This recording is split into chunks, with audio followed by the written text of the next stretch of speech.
So let's talk a little bit about some of the latest government shutdown and impending breach of the debt ceiling news. Now, folks, I'm going to be honest with you. I'm concerned. I am concerned about this. Look, unless the debt ceiling is raised by next week, Treasury will not have enough money to pay its bills as of next Thursday. So what would that mean exactly? What would the consequences of that actually be? There already are countless consequences of the government shutdown that we talked about last week, but what if the debt ceiling itself is breached? Reading from the New York Times, the turmoil created by the partial shutdown of the federal government has already sent investors fleeing from stocks to the safe harbor of treasury bonds, long considered the safest investment on earth because the full faith and credit of the United States government has never been questioned. If that safe harbor is undermined, most economists have loudly and repeatedly said the impact could be catastrophic. End quote. So what does that mean exactly? Catastrophic? That sounds bad. Well, it is bad. Our friend David Dayen writes at Salon, quote, if one of the missed payments is to a holder of U.S. debt, then you have a default event that would cause credit markets to freeze, the US dollar to plummet, and financial institutions to struggle to secure short-term lending on which they rely, with the dollar and the US Treasury bonds serving as a benchmark for world markets. Businessweek says that the resulting global apocalypse would dwarf the implosion of Lehman Brothers that precipitated the 2008 financial crisis and would injure the perceived stability of U.S. debt, maybe forever, raising our borrowing rates as investors decide a country that threatens to default for no good reason isn't worth putting their money into. End quote. And frankly, folks, that's just the beginning. That's just the beginning of this. Actually, David makes another really great point in the fact that at least when we had the last financial collapse, at least there was a government response to the collapse with the stimulus. Granted, it was a faulty stimulus and actually backwards, where they actually bailed out the banks instead of the people. They gave money primarily to the 1%. But look, the fact that they did do that stimulus did unarguably allow the economy not to entirely implode. Again, most of us would have wanted the stimulus to be for the actual homeowners who are on the other side of it, who actually, if we were bailing out these giant banks, to actually have them go into receivership or something like that. But it did prevent the entire economy from actually collapsing.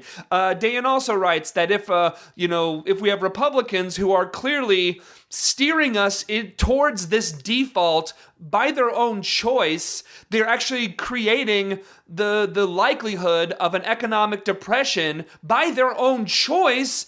If that's what they're doing by their own choice, they sure as hell aren't going to pass any type of massive stimulus after the collapse that would begin to actually pull us out of it. If they caused the collapse, they're actually not going to fix the collapse because they caused it. They're nuts. One thing that also has me a little worried, it's actually that my good friend Rick Perlstein, author and historian, wrote recently that he's feeling very uneasy and worried about what might happen next week. And he says that from the perspective of someone who knows the right wing very well, who has watched the right wing and studied the right wing from the entire history from the Nixon era on, even prior to the Nixon era. He believes that a good percentage of Republicans actually are perfectly happy to take the entire world economy over the cliff.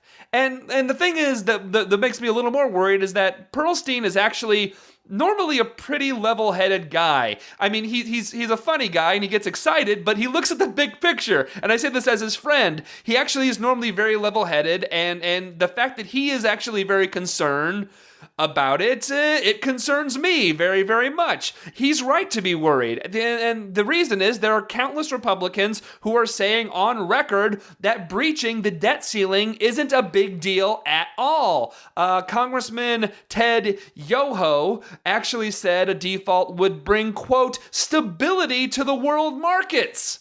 He said that. This guy's nuts. Rand Paul said, it's really irresponsible of the president to try to scare the markets.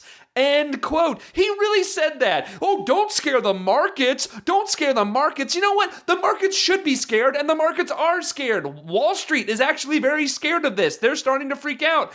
They should be.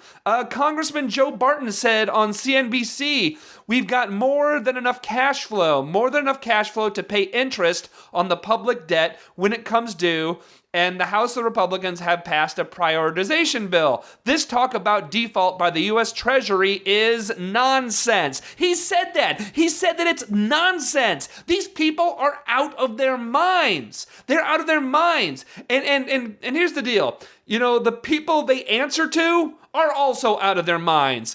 Slate writes that 54% of Republican voters think that America could breach the debt limit without major problems. That's what they think. The base of the Republican Party are also out of their minds. They're also very, very wrong. So, excuse me, we have a lot of Republicans saying, if we breach the debt ceiling, it's no big deal because Treasury can prioritize the default payments and not actually go into default, and that it's nonsense, like the congressman was saying. But actually, that's entirely untrue. Reading from the Washington Post actually rebuts this very well. Reading from the Post, quote, the Treasury Department maintains that it has no ability to pick and choose which bills to pay if it's short of cash. According to the agency's Inspector General, its computer systems are designed to make each payment in the order it comes due. Again, it's all automated. They enter it's all done by computer and stuff like that. It's not some accountant sitting in some back room looking over this stuff and using a quill pen like Bob Cratchit and Ebenezer Scrooge. No, this is automated stuff. Going back to the Post, quote, if Congress fails to lift the debt ceiling, the U.S. government will only have money to cover about 65% of its bills. Some payments will simply fail to clear. Perhaps a payment to a defense contractor comes up short. Maybe a Social Security check bounces. Maybe an interest payment to bondholders fail. Treasury says credit markets could freeze, the value of the dollar could plummet, interest rates could skyrocket, the negative spillovers could reverberate around the world, and there might be a financial crisis and recession that could echo the events of 2008 or worse. Again, end quote from the Post here. And Republicans don't bloody believe it. They don't believe it. And those who do believe it, some of them want it. Some of them just want this to happen. So, look, let's get to the big question here then. So what's the answer? If we have Republicans who are flat out refusing to accept the reality of the U.S. economy imploding, or they want it, you have Republicans who are clearly willing to destroy the world economy and the U.S. economy with their actions. The only real answer to this is that President Barack Obama, and we've talked about this before, back when we did the last debt ceiling talk about a year and a half ago, President Barack Obama needs to use the constitutional option. What is that? If you don't remember or you haven't seen it recently, Section 4 of the 14th Amendment of the United States Constitution reads, quote, validity of the public debt of the United States authorized by law shall not be questioned. End quote. It's very, very simple. It's in the Constitution. And many, many people, far smarter than myself, have said that the debt ceiling is actually unconstitutional. Obama, right now, today, needs to use the constitutional option. He needs to print that platinum coin that a lot of people, what they say, just print a $1 trillion coin or whatever it is. He needs to do that.